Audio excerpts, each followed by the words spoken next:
recanto do nosso interior, certo dia chegou um grafino, exibindo um chapéu de castor. Para a morena dona da venda, que se paga o preço que for. Mas eu quero cerveja gelada, porque não suporto o calor.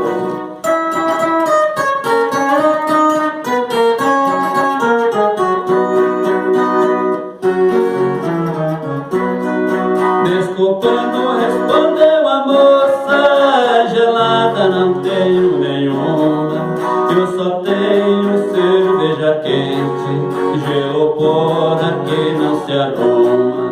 O Granfino falou arrogante, eu não faço questão alguma.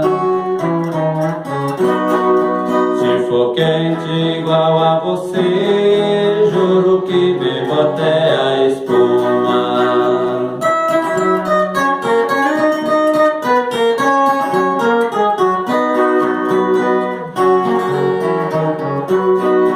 A morena tentou retrucar, o Granfino na hora impedia, segurando o braço da moça, quis beijar sua face macia.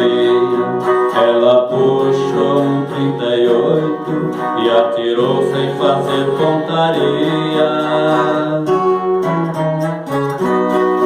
perfurando o chapéu do Granfino, que tremido de joelhos caía.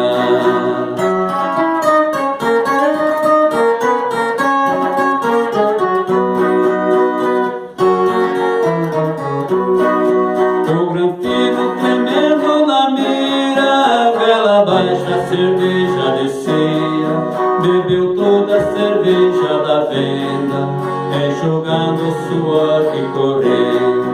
Ao pagar não esperou o troco, e na curva da estrada sumia. Aprendeu a respeitar mulher, de cerveja pegou alergia.